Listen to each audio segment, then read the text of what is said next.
If there was one word to describe the Far Cry series, it would be opaque. We do what we do to survive, mi hermano. I wonder if that guy's gonna betray me later. Every game since the beginning has been incredibly forthcoming about its themes and ideas. There is a moral to the story. The first game's story is one of bombastic linear action, where Jack Carver has to deal with mutants and evil scientists and CIA agents who refuse to wear body armor or a shirt, but the second game dared to go much further and ask a more profound question. What if humans are the real monsters? Going to the country of Africa to kill the Jackal, the protagonist of the first game whose entire worldview has been corrupted by the horrible things he experienced on that island. In the end, the only way to finish this is for both of you to die, to break the cycle as you get a group of refugees to cross over the border. From this game, the series formula became really solidified. Enemy encampments in the open world, helping out assortments of characters and side quests, and of course, memorable villains. For Far Cry 3, they were to repeat this formula, the main villain being another smuggler with a fancy suit and a flair for the dramatic. There would have been a special grunt, a tall, strong guy with scars on his head, a dime a dozen heavy. But during auditions for the guy's actor, Michael Mando came in and gave the exact opposite performance of what they were looking for. But his screen presence was so electrifying, they restructured the entire game around a new character he and the lead writer crafted together. He became the game's driving force. He and the protagonist became mirrors of each other. They both went insane in the insane, lawless world of the Rook Islands. You know, in most media, having the protagonist's face on the villain's face would be pretty on the nose. Following Far Cry 3's unprecedented success, Far Cry 4 was almost identical to its predecessor in the gameplay department, coming out less than 2 years later. This one takes the protagonist as a reflection of the antagonist to an even further extreme, implicating the player in this insanity rather than just the body the player inhabits. Ajay Ghale is somehow far less of a character than Jason Brody ever was. Far Cry 4 has one of the most famous secret endings of all time. By following Pagan Min's instructions and waiting for him to return to the dinner table, he brings you to an early credits scene. You end up at the exact same place you fought for tens of hours to get to in the normal ending, and everything plays out pretty much the same. The only major difference, instead of becoming the fascist successor, you become his ally and best friend. Pagan Min is one of the most charismatic characters ever, and by making the player so reluctant to kill him and spend time with him, the players become so much more violent. But perhaps this was still too subtle for people to get the message. Far Cry is about being a far cry from the polite society that gamers experience in their air-conditioned rooms, and Far Cry 5 hates them for it. Perhaps the polite society they enjoy so much isn't as pure as they believe. Everything in Far Cry 5 is drenched in the Christian nationalist ideology of a post-Trump America. The flag of the game's fictional cult is identical to the American flag with the big Eden's Gate insignia at the heart of it all, placing American exceptionalism as the heart of religion and the heart of the rot of society. Far Cry 5 is the first game in the series with character customization, and a silent protagonist forcing the player to look at themselves. America's polite society is made synonymous with violence that the player can no longer pretend to look away from. Voss Montenegro, Pagan Min, the Jackal, they're all fictional characters, but we cannot say the same for the leaders and followers of Eden's Gate. And sooner or later, there will be consequences for this.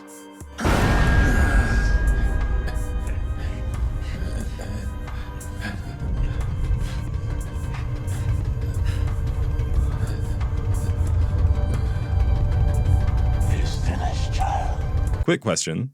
Where do we go from here? That was the end of the series, right? You can't just drop a nuke and pretend that didn't happen. Here's the image, if you were waiting for it to show up. Sorry it's at such a low resolution. This is literally the highest quality version of it on the internet. It's a splash screen, so it's designed to never take up more than like 30% of the screen. The image shows the game's villains, Anton Castillo, played by Giancarlo Esposito, and his son Diego, played by Anthony Gonzalez. They sit inside of a black car. The game takes place in the fictional country of Yara, heavily inspired by real-world Cuba, described as being frozen in time. Without any technological imports from foreign countries, modern technology and vehicles are few and far between, yet Castillo holds this car all the same. Black cars are incredibly risky. Their clear coat is far more noticeable when they start to peel off, and they attract way more heat when parked, both problems which would be highly accentuated by Yara's blisteringly hot environments. But Castillo rides it anyway, as a representation of his power, as he is untouchable. He wears a bright white suit, again a highly impractical color for the purpose of the technology.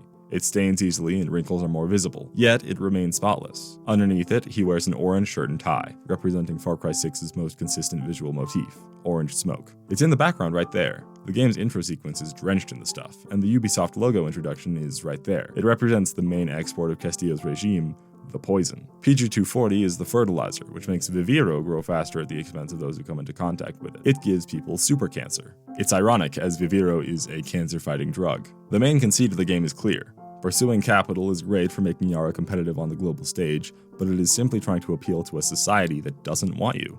Why is this reflected in Anton's character design? Well, he and his cabinet are the ones spearheading Viviro production, and he brandishes this violence just underneath the surface of a perfectly white and acceptable exterior, his suit.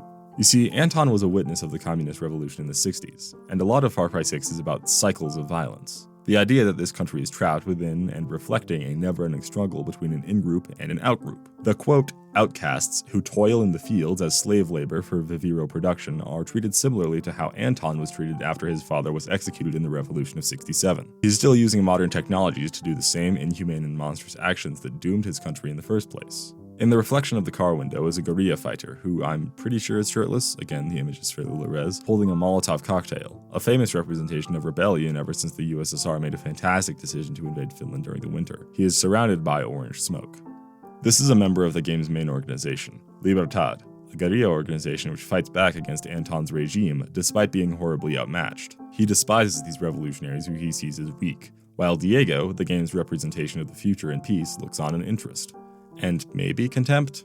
His facial expression is highly conflicted, representing his feelings on his father and also just how he looks all the time. But his fingers are on the window. The window is only halfway up. Is the driver halfway through opening it or closing it? Is Diego rolling it down with no pushback from his father in hopes he will see the supposed error in trying to sympathize with the terrorists? We don't know. All we know is how disconnected Diego feels from this chaos as he brandishes his wired headphones, a way of dissociating from the violence inherent to the country he lives in. Notably, unlike his father, he isn't wearing formal attire, but rather what looks like the hoodie he wears when trying to flee from Yara on a refugee boat at the beginning of the game. I love this image because of what it represents. All the game's main themes and motifs are represented, and it shows how much the people making this game cared about making every element cohesive. It shows how much passion went into this game. This is one of the worst video games I've ever played. Far Cry 1 was made by Crytek, and they made a whole new Cry engine. After Far Cry 1 was a commercial and critical success, EA asked them to make a whole game series, which became Crysis. This is why Far Cry 1 doesn't feel like a Far Cry game. It's the predecessor to a completely different series and had a completely different team working on it. As of Far Cry 2, Ubisoft moved development of the series in-house with good old French-Canadian tax cuts. That's right, Montreal. Every subsequent Far Cry game would be developed here, until Far Cry 6 was announced to be developed by the crew at Ubisoft Toronto. You know Toronto?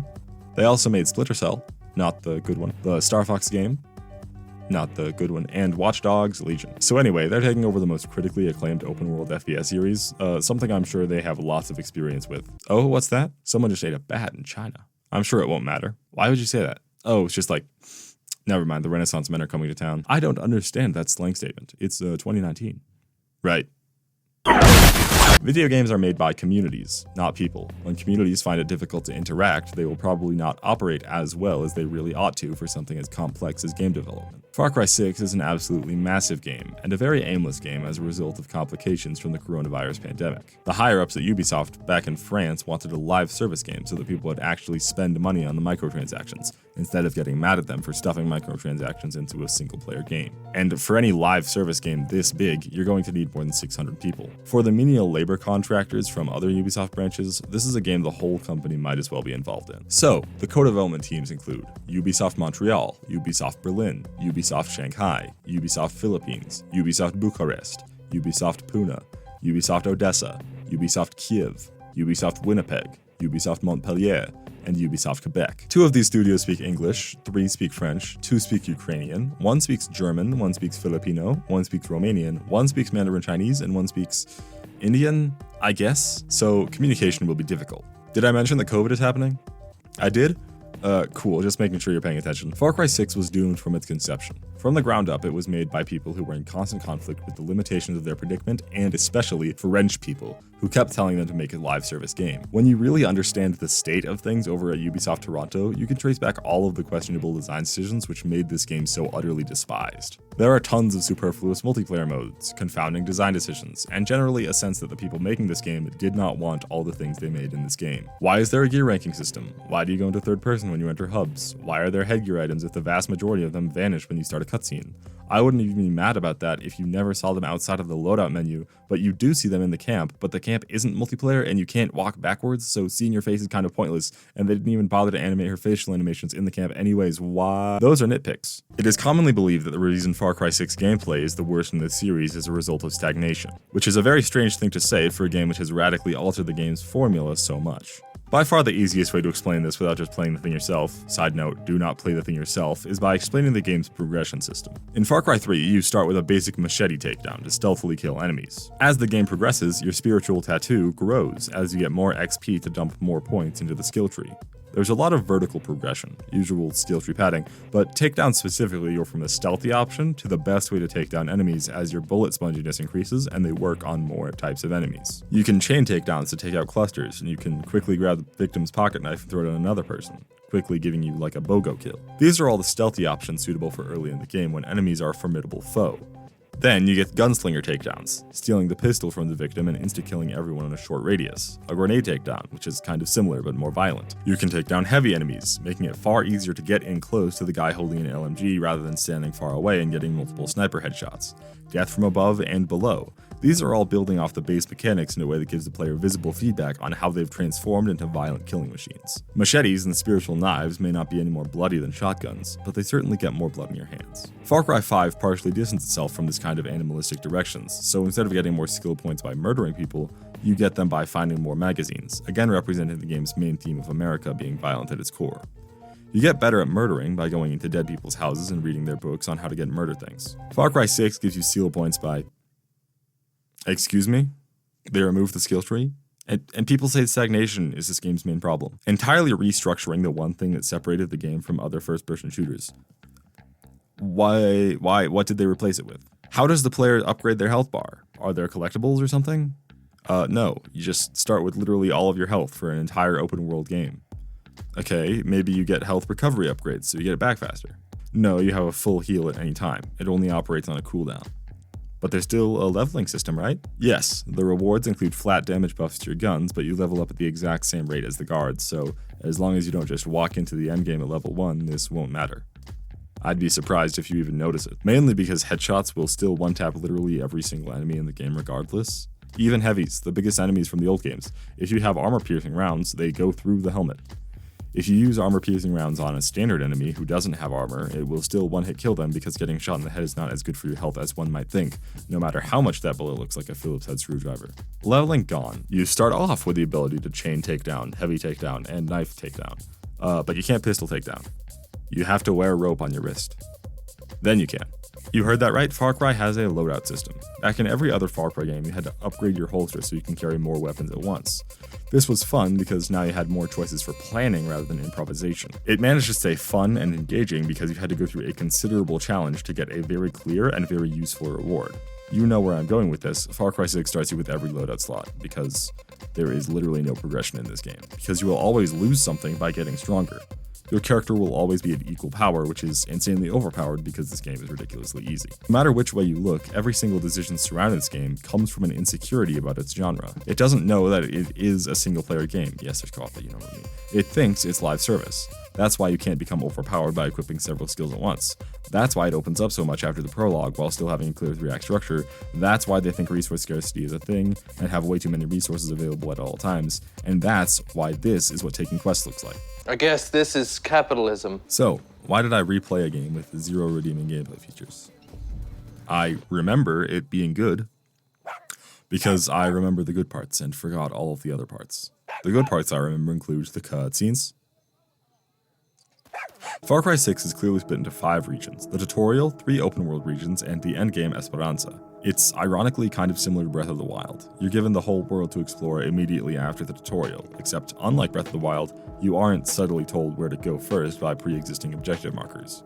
You are explicitly told, go to Madrugada first, talk to the Monteros, and then after you finish doing that, you can do whatever. But there are only 2 options, and it would take a lot of effort to go all the way around Valle de Oro, so really the game is actually quite linear. That's not a criticism, by the way, it's just another symptom of this game's persistent self-loathing. It wishes so desperately for its story to be non-linear in a way that doesn't help the story at all, in any way. But since you play it linearly, it's just another superfluous addition that no one will ever use, and that is only possible if your game takes a small country to develop. So what is the moral of the story?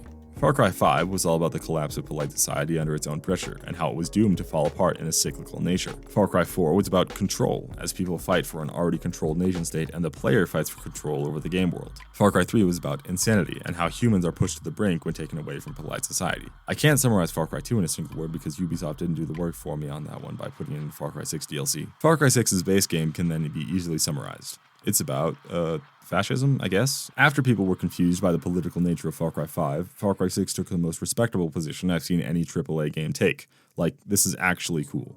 Isn't it messed up how something being cool is just not lying directly to our faces? Race is an inseparable part of the game.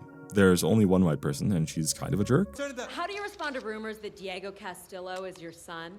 Diego Castillo is the first son of Yara. Our protagonist, Dani Rojas, initially insists she's going to go get the American dream, illegally immigrate to America because she believes so strongly in the image of upward mobility that American propaganda has pushed worldwide. The only thing that makes her stay and fight for her home is a speech by the leader of our revolution, Clara Garcia. Kate taught us anything is how to keep things running when you got nothing. That's the dream?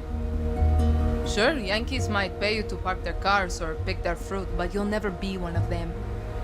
The American dream doesn't come in our color. Okay. Dani Rojas' character is entirely voiced. She speaks just as much as anyone would in her situation, and her characterization is very consistent as someone invested in the revolution for her own sake. This was a big push from the developers. The story begins with her friends Lita and Alejo in an argument about whether they should stay inside Yara and fight for the revolution or flee to America. Dani only appears when her gender is chosen, but she's a woman in the promotional material, so I genuinely haven't seen anyone except Video Game Donkey play with a guy. They got my name wrong.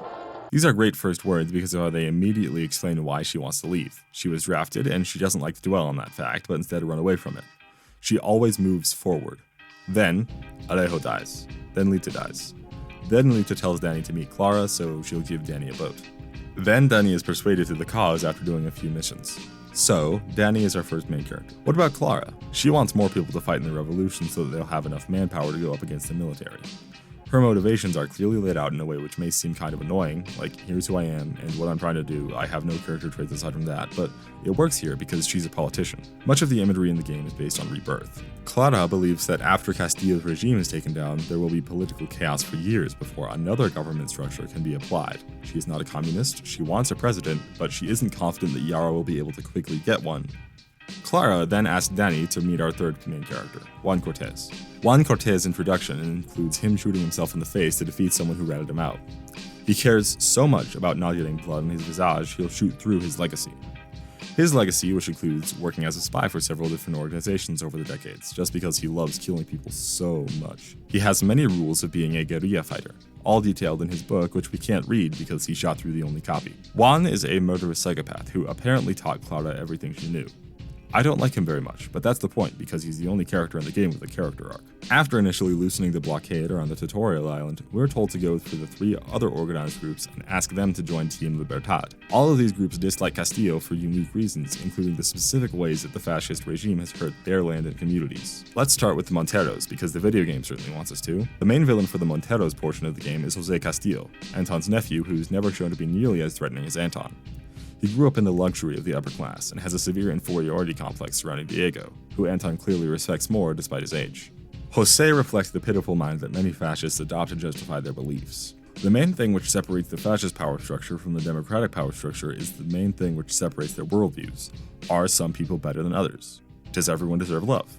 The fascist answer is no. At Jose's funeral, Anton discusses his opinion of his nephew with his son, passing down his worldview to the next generation, which he indoctrinates into this perception. You want to confess? Confess. Why are we here? You never even liked Jose. Why? He was an asshole. Why? He was weak. Me papa had a saying. God gives victory to the lions. Sounds religious. Me papa loved Jesus. He would always say, "Mi Anton, always remember, Jesus was both the lion and the lamb. Rule with strength, but understand suffering." You believe that? After he was murdered, your grandmother and I were left to survive alone. She would always remind me of my father's obsession with that verse. She hated it. Why? Because he had it all wrong. Be the lion and the lamb? No, she would say, Anton, there are lions and there are lambs. Rule or be ruled. A Castillo must be a lion, for Yara is full of lambs. You don't talk about her. She was always strong. Me papa was a lamb. Jose is a lamb. You want to know why we're here? You are a lion. And we eat the fucking lambs.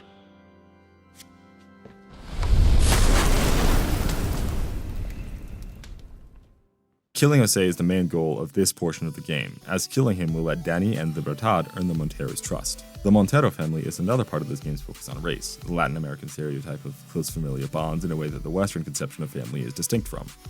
The father of the Monteros also leads the operation against Jose, but when he dies around the halfway point of the Montero arc, he becomes a martyr. Soldiers defect because of their great respect for the Montero family, whose roots in the region go 200 years deep. This has no bearing on the amount of soldiers in the region or the difficulty of the outpost, like in Far Cry 4, because this game is very bad, but its story is kind of interesting. Jose, as the main villain of the region, isn't killed by the player, but by El Jefe Carlos Montero's daughter, La Espada, in a way I think is supposed to be cool. Probably. It's hard to tell, as this game has some severe tonal problems. I think they think it's a black comedy. After the Monteros, you have another choice. Go after the Legends of 67 or go after Maxima Matanzas. Most people will go after Maxima Matanzas because of the way the world is laid out, so we'll go there too. Maxima Matanzas is where this game changes from the economic struggle of the Monteros to the cultural struggle of Talia, Paulo, and Bicho. The main villain for this section is representative of another pillar of what makes fascism work, cultural assimilation. Through the entire game, every villain repeatedly speaks of true and fake Yarans, to differentiate between those deserving of paradise and those who are forced to build it or die. Fascism requires a strict hierarchy without mobility, and by using this sense of patriotism against the population, it creates a state of paranoia where anyone's nature could be revealed. When everyone believes everyone else could secretly turn into a monster at any moment, moments where people trust each other are so much more special. And art is how people communicate deeper truths within communities. So taking away art is how fascist governments continually shun and enforce the hierarchies they're built on. Maria Marquesa is the Minister of Culture, and her introduction is the same scene in which she is humiliated by our protagonist with incredibly juvenile graffiti. This is not mature, and that's the point, because maturity represents polite society, and polite society is a mask which is used exclusively to demarcate those who are not deserving of respect. Nothing else really happens after this. We don't really see what her job is aside from being pretty, but the fact that her job title is just Minister of Culture has horrifying implications. Throughout this chapter of the game, we take down her radio stations, destroy her billboards, and even broadcast a concert from on top of her home, creating the worst siege level I think I've ever played in a AAA video game. Then, this game's character writing is on full display with this whole argument scene. Oh wait, I still haven't mentioned who these guys are. The members of Maxima Matanzas are not actually characters. I was lying about that part. While the members of the Monteros are fairly deep, considering the circumstances, Maxima Matanzas are just really chill. Talia, the lead singer of the group, wants to fight for her home country by making music that inspires people. Paulo, on the other hand, wants to flee the country because he thinks that things won't get better once Castillo is defeated. Yara is a relatively conservative country for 2021, and Paulo is a trans man. He never talks about anything other than hating Castillo, loving Talia, and wanting to get to America. He never makes jokes either. He's involved in a few, mostly at his expense, in relation to the other things which drive him. So, on first blush, this is problematic. Before I elaborate on that, I will say I am a cisgender, heterosexual, neurotypical, middle-class, Caucasian, American, teenager who is not trying to speak over the voices of trans people, and trans men especially, who are even more underrepresentative than other subsects of the trans population. I am constantly trying to improve and understand the opinions of those with different perspectives than me, and I'm very much not qualified to say what I'm about to say. I implore you to talk to the trans people in your life and in the gaming space for their opinions on this. By having these pillars of the revolution be caricatures, it reinforces the idea that it is those specifically on the sidelines and those marginalized by polite society who drive social change. By openly denying the idea of a model citizen and broadcasting the ways in which you are unique above all else, including personality and characterization, Paulo is simply a symbol of the revolution. Talia isn't clear, but she looks like she was hit by a truck, so it still counts as representation of immaturity and intentionally breaking social expectations. Sorry, I forgot to mention Bicho/Paz. He's mostly just comic relief. Uh-oh. He does not like being the comic relief character. You're not Bicho, man. You're not a bug. You're Paz. And I need you with us, okay?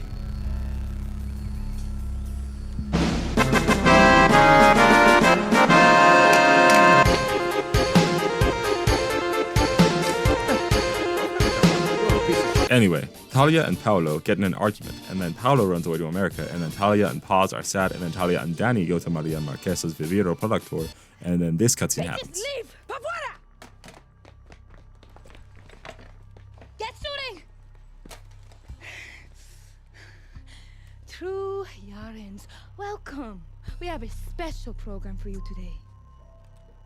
Maria Puta Marquesa, Minister of Culture, Uncle Anton's personal whore.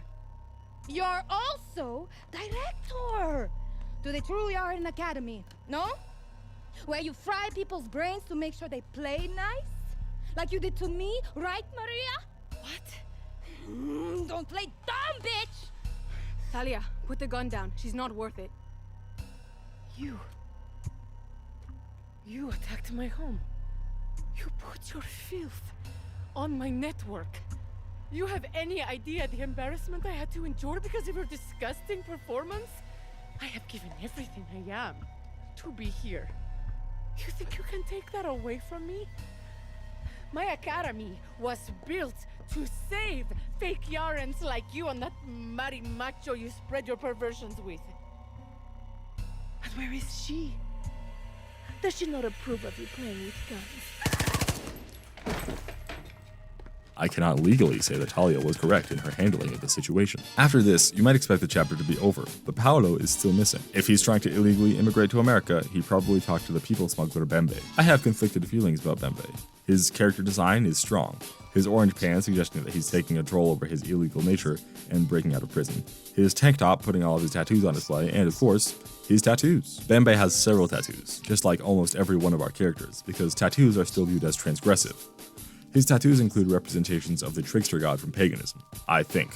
Reddit is not a reliable source. He has what looks like a Santa Muerte tattoo, but I can't be sure of that because it's really hard to get a good look.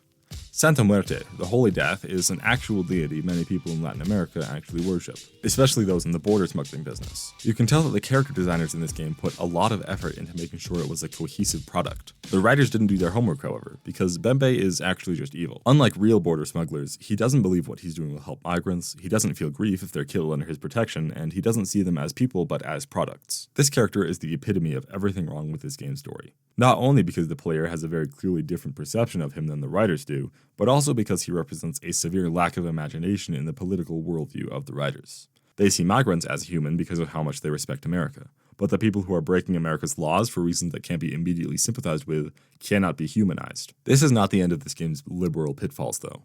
Because up next we have the Legends of 67. Through the whole game, we're repeatedly reminded of the cyclical nature of the conflict. There was a revolution in the 60s, then there was chaos for a bit, before there was a civilized and free election to get Castillo into office. Then he closed the door behind him. Starting another revolution will always have the same question. Why will it work this time? This is the question of our two groups, the Legends and La Moral. The Legends want to stay in the mountains, far away from Castillo's regime. La Moral does not want to join Libertad for reasons we do not fully understand. I think their average member is younger than Libertad, and apparently Clara views them as just children and refuses to work with them. But then Clara just says, no, I didn't know they were still alive. Again, I don't really get it. But these guys are a treat. Our land, our medicine. You practice that little speech? Yeah. The central conceit of the first half of the chapter is to get the Legends to work with La Moral, so that La Moral will win and then they'll join Libertad. Pretty quickly, though, we see the differences between them. The Legends were fighting for the future. La Moral fights for the present. La Moral parties, they drink after victories, and hang their enemies' corpses from the rooftop. They celebrate their victories and understand making the world better is their main goal. The first minor villain of this zone is representative of this game's view of gender. One thing I haven't mentioned is that every rebel group in Yara is run by a woman. Again demonstrating how the revolution is won by the people on the sidelines and not the rich, fair-skinned Yarans, as Talia puts it. General Admirez was explicitly hired for her gender, so that women would feel more comfortable working in Anton's military structure. There need to be as many members of the military as possible if you want a regime. Anyway, we kill her. Then we reach the final minor villain of the game, Donald Trump. Like, actually, it's not subtle at all. The joke about assassinating Donald Trump has been omitted due to the circumstances. Sean McKay is the final minor villain. He is a representation of how fascism is made mundane and normalized. Fascism is built on hierarchy, and anyone at the top of any hierarchy will do anything in their power to keep a hierarchy in place, as opposed to the anarchist ideals of La Moral. Sean McKay is, again, a caricature of a capitalist. Good. You're next. Well, let's look at the facts. Your country's 7 years behind the rest of us. If you just let Castillo and me do our thing, you people would go from third world to first. Like that. You people. I can feel the love. Jesus, Murphy, don't you get it? You're not my first gorilla. Yara's not my first shithole. This isn't personal. It's just your turn. So you just hang tight because I've got some real fun hombres heading your way. He sees Yara as a market. It is still the only country that can make Viviro, and it is a commodity exported by the ruling class. Similar to oil, it's a poison which destroys land and ends lives to make people in rich nations slightly more comfortable. As a parody of Trump, he acts as one willing to embrace fascism as its entire universe surrounds only himself. What do you want the people of Yara to know about the conflict? Conflict? It's business as usual. Look, in spite of all the rumors going around, there's no war. At least not here in Eastern Yara. Am I right, Admiral? This is not a war. There. The criminals of La Libertad will be stopped. Yeah. They're few, we are many. You hear that? Libertards? This means chica. She means business. Let's finally kill this guy. Oh, right, Juan. Backpack's here. Danny, the situation has changed. Don't want to hear it right now, Juan. See, he's a skin tag on a weasel's asshole. Well. But we just made a deal. McKay is offering us a fuck ton of cash if we let him go. We're talking real dinero, Danny. No way Clara's good with this. I'll deal with Clara. You and I both know the real war starts the first minute Castillo dies. And you can't win that fight without cash. Trust me. We've been doing pretty good with bullets. Leave him alone and head back to the port. I'm on my way there now. It's time to celebrate. We won! This is where the game really loses a lot of people, and for good reason, because for reasons beyond our current understanding, this game insists upon Juan Cortez being a moral character, despite being a self-proclaimed psychopath. Remember when I said Juan was the only one with a character arc? This is the arc. He turns into a monster, but the game doesn't seem to think anything's changed. After this, the game enters its final chapter, and you go to confront Anton in his own home.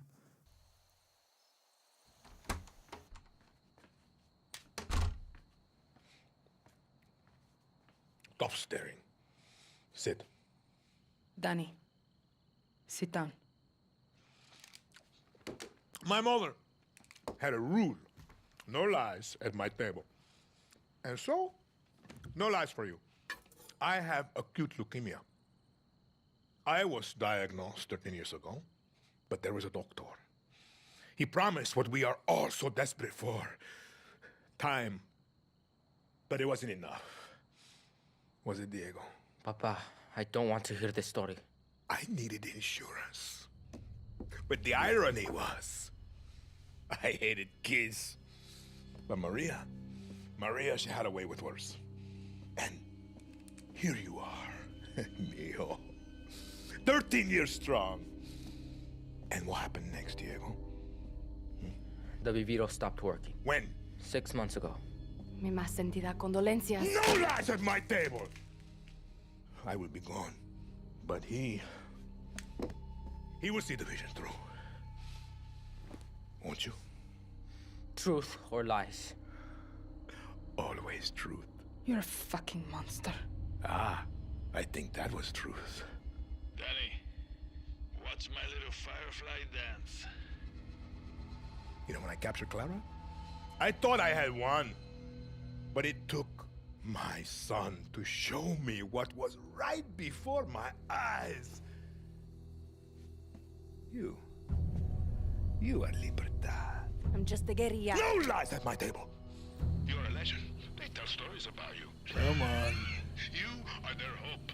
And now, You will become my hope. You're kidding, right? You still don't get it. I told you to leave. This is your fault. You want her to live. You will accept the rank of general. my army, you will be my hope, my legend. My Danny Rojas! Why are you so obsessed with dividing us? True Yarans, fake Yarans. It's one fucking Yara! Let us pick our own future. You're just some sick, dying old man. And you poor kid. Your brain must be so fucked up with his poison. No eyes on Anton. I'm taking out the kid. Juan. Who are you talking to? I'm taking the shot. Juan, no!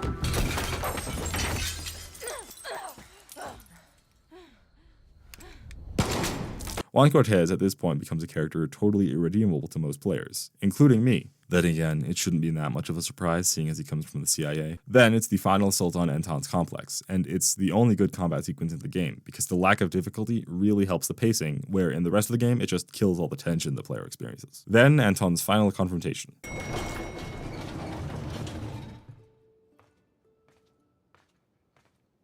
You have killed thousands, set my city on fire, destroyed the dream of paradise. All that stands between you and the throne is me and my son. I'm no dictator. Lies. You are not Clara. Yara is burning, and you don't put out fires with free elections. He's about the same age I was when Nigarias murdered my father. I never thought that you would have to face what they put me through. I am sorry, Diego. You are my lion. Everything that I did to make you stronger. You are not going to kill him. He's gonna die anyway. Last lesson, Mio. There is one thing in life that will always be true. Do you know what that is? Death. See.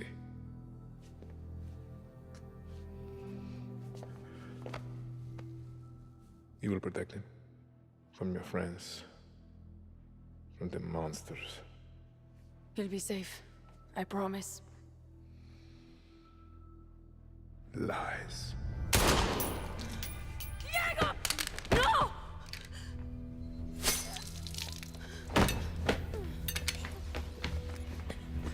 Everything's gonna be alright. This is the part of the game where I scream at the monitor and beg, why would you waste this? So, Danny respects Juan again, even though this is not his fight and he attempted to murder a child. A guerrilla's revolution is never over, because fighting is always going to be more exciting than getting a stable government, I think. That's not respectable, like at all, and that has nothing to do with the end of the game. The ending of this game doesn't make any sense until after the credits.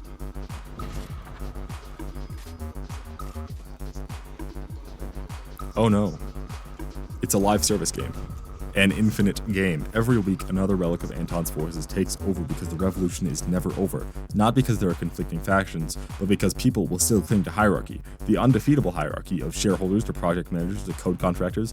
The final reveal is that everyone throughout this entire game has been morally bankrupt in a way that represents the monstrous and unimaginative protagonists of the games from the peak of the series, as they laugh at a child's death and Danny walks away in shame of what the movement she dedicated herself towards has become.